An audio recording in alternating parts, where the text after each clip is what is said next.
মূলত সৌদি সিপির পরিবর্তনের প্রেক্ষিতে চলতি মাসে 12 কেজি সিলিন্ডারের মূল্য হবে 1306 টাকা, যেটি গত মাসে ছিল 1253 টাকা। এখানে প্রতি 12 কেজিতে বেড়েছে 53 টাকা। কোম্পানি বিক্রি করবে 1211 টাকায়, ডিস্ট্রিবিউটর পাইকারি বিক্রি করবে 1261 টাকায়, খুচরা বিক্রেতা বিক্রি করবে 1306 টাকায়। প্রতি কেজি এলপিজির মূল্য ডিসেম্বর মাসে ছিল 104.41 টাকা, এটি জানুয়ারি মাসে হয়েছে 108.83 টাকা। এখানে বেড়েছে কেজি প্রতি 4 টাকা 42 পয়সা। প্রতি লিটার অটো গ্যাস ডিসেম্বর মাসে ছিল 57.32 টাকা, এটি জানুয়ারি মাসে হবে 59.80 টাকা।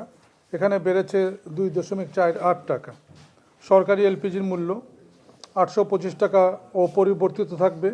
এই মূল্যহার আজ সন্ধ্যা 6টা থেকে কার্যকর হবে। উৎপাদন পর্যায়ে উৎপাদক তারা নির্ধারিত মূল্যে বিক্রি করতেছেন।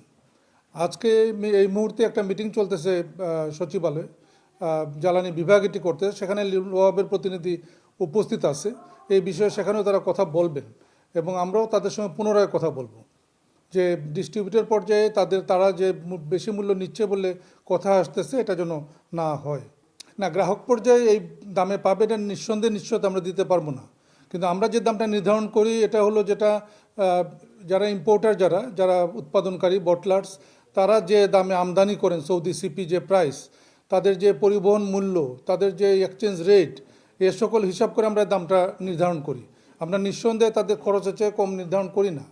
এবং অ্যাসোসিয়েশন তো প্রতিশ্রুতিবদ্ধ, আজকেও যারা মিটিংয়ে অ্যাসোসিয়েশন প্রতিনিধি ছিলেন তারা বলেছেন তারা যে দাম নির্ধারিত সেই দামে তারা ডিস্ট্রিবিউটরদের দিচ্ছেন। আপনারা জানেন যে ভোক্তা অধিকার ইতিমধ্যে একাধিক অভিযান করেছে। আমি আজকে সকল ভোক্তা অধিকারের ডিজির সঙ্গে নিজে কথা বলেছি এই বিষয়ে যেন তারা অধিক অভিযান যেন তারা পরিচালনা করেন। হ্যাঁ, নিঃসন্দেহে নিব যদি কোনো অভিযোগ পাওয়া যায় এরকম, কিন্তু অভিযোগ যেটুকু পাওয়া যাচ্ছে মূলত পাওয়া যাচ্ছে খুচরা পর্যায়ে। আপনি যেটা বললেন যে পরিবেশক পর্যায়ে, ইট ইজ ডকুমেন্টেড। এই ধরনের কোনো অভিযোগ যদি আসে আমরা ব্যবস্থা নিব।